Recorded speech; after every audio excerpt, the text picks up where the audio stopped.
지휘자님과 대장님에게 부탁이 있습니다. 이거 마지막 주에 창립기념 주일날 이 찬양을 한번 더 불러주면 어떻겠습니까? 그렇게 좀 해주시면 감사하겠습니다. 가사가요 절절히 참 좋아서 우리가 교회에 대해서 생각하고 할 때 이 찬송을 우리 다 같이 좀 불렀어도 참 좋겠다라는 생각이 듭니다. 하나님께서 여러분을 축복하시기를 원합니다. 되돌아보니 은혜더라. 25년을 되돌아보니 한순간 은혜 아닌 순간이 없었다. 우리는 지금 25주년을 맞이해서 특별한 행사를 하고 있습니다.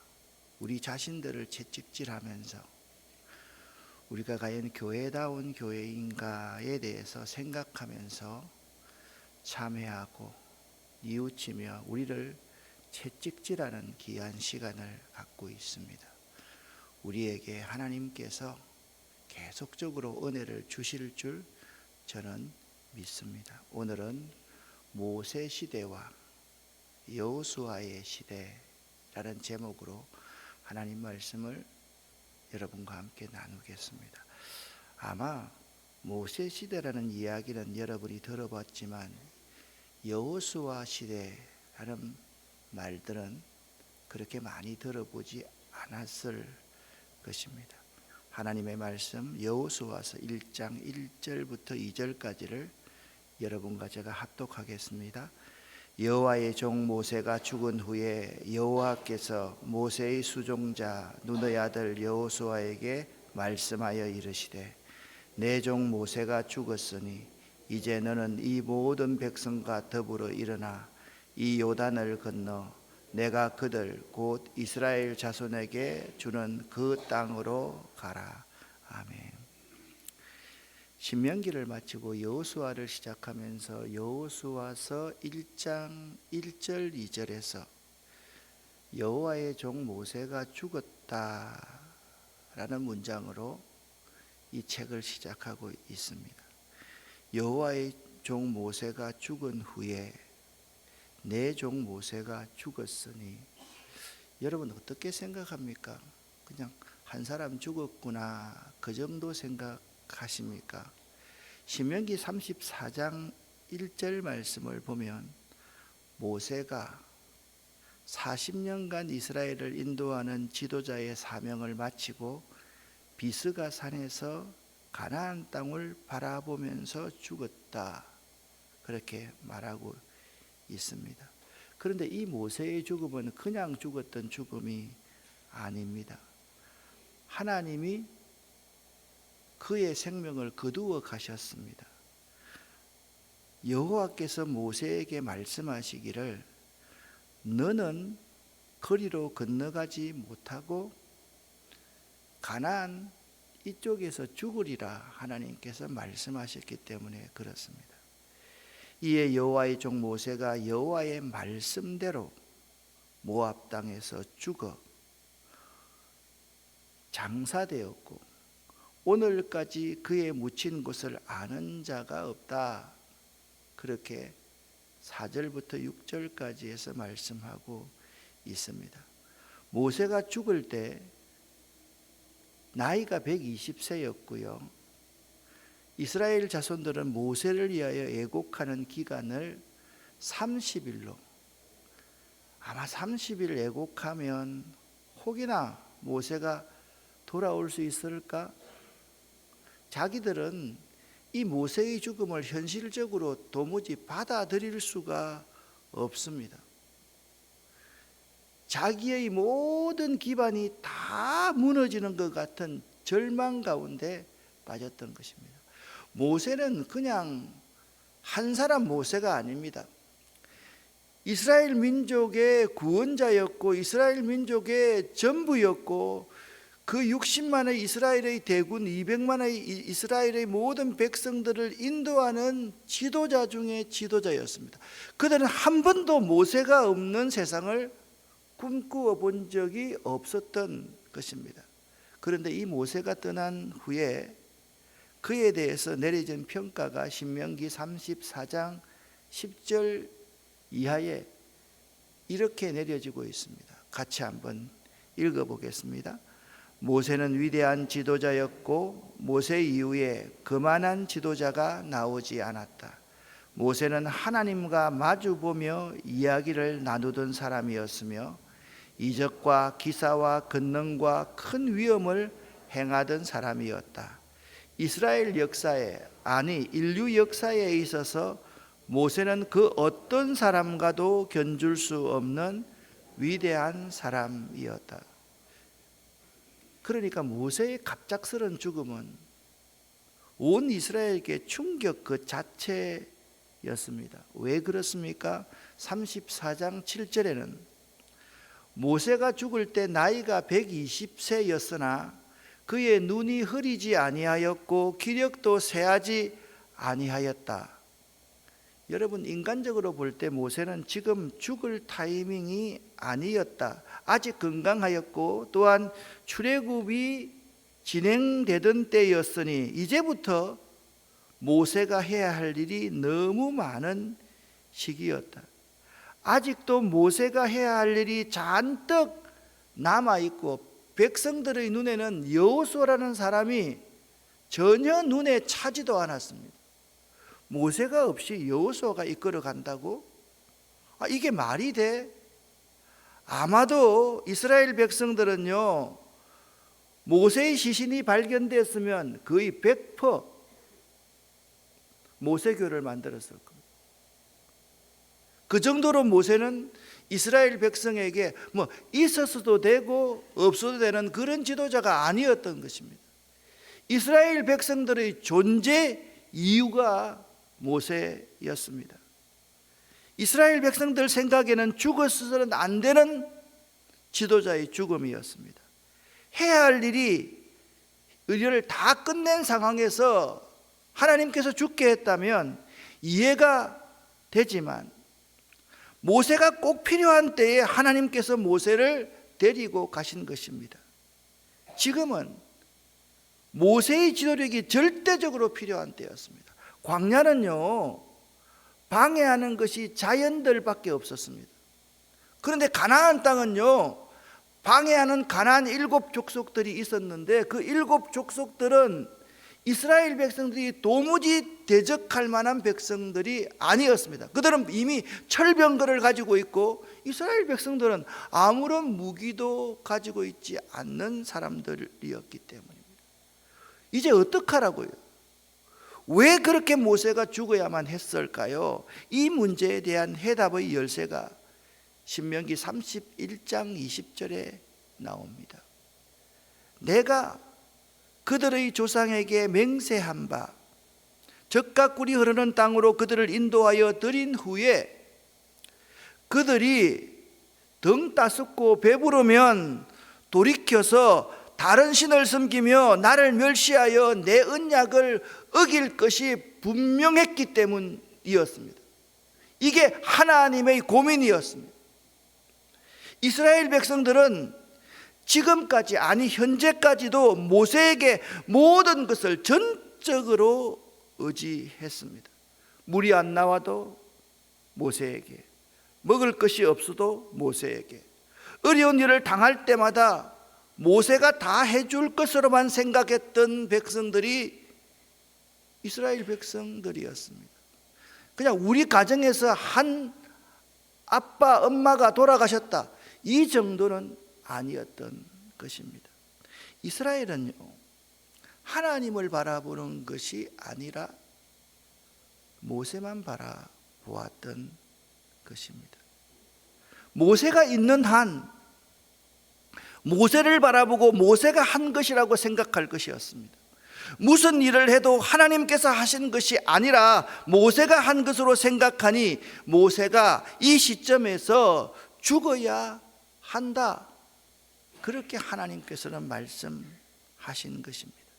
모세가 죽은 후에 가나안 땅에 들어갔을 때요, 그들은 이 모든 것이 모세가 한 것으로 생각하였을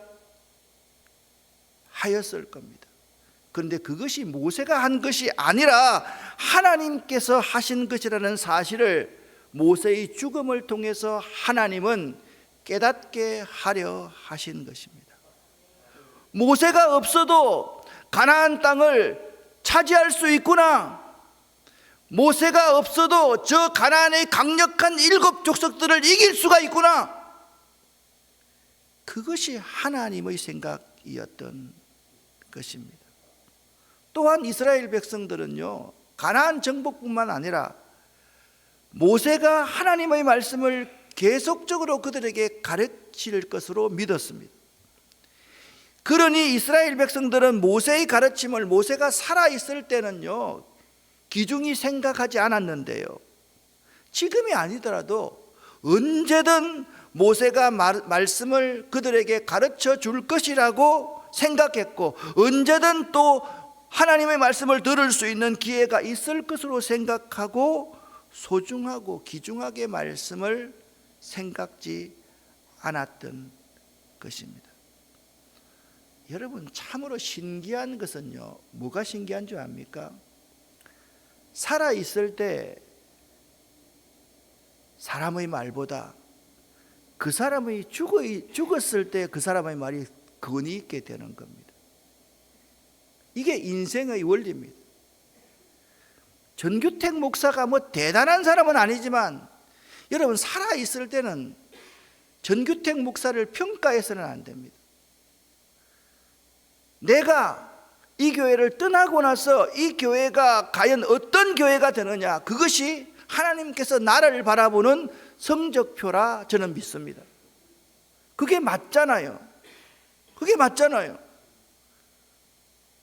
25년 동안, 27년 동안요, 제가 모든 것을 다 했습니다, 솔직히. 그러나 제가 한 거 아니잖아요. 그러니까 어떻게 해야 돼요? 제가 사라지고 제가 죽어야 되는 거예요. 그렇지 않으면 하나님이 드러나지 않는 거예요. 드디어 하나님께서는 모세의 시대에서 여호수아의 시대로 하나님의 일하심을, 하나님의 역사하심을, 하나님의 능력을 그 백성에게 분명히 보이기 위하여서 모세를 데려가시기로 작정했던 겁니다. 그게 하나님입니다.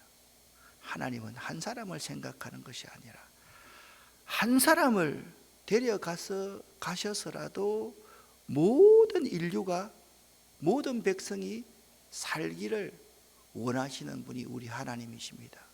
믿으십니까? 믿으십니까? 한 사람 예수가 십자가 위에 죽음으로 말미암아 엘리 엘리 라마 사박다니, 그 아들이 하나님 아버지께 버림을 받을 정도의 그 강력한 대가 치름으로 말미암아 온 인류가 새 생명을 얻게 되었던 것입니다. 그래서 여호수아 시대의 고백은 항상 이렇습니다. 여호수아 시대의 고백은 항상 이래야만 합니다. 같이 한번 읽어 보겠습니다. 하나님이 하셨습니다. 하나님이 하실 것입니다. 두 번만 더. 하나님이 하셨습니다. 하나님이 하실 것입니다. 하나님이 하셨습니다. 하나님이 하실 것입니다. 아멘. 모세가 살아있으면 모세가 다 했어요. 모세가 다 해줄 거예요. 그게 아니라는 거예요. 여러분과 제가 여호수아 시대를 살아가려고 하면 내가 했습니다. 내 아이가 잘해서 대학 갔습니다. 내가 열심히 해서 성공했습니다. 내 돈으로 내가 좋은 일을 합니다. 그게 아닌 것입니다.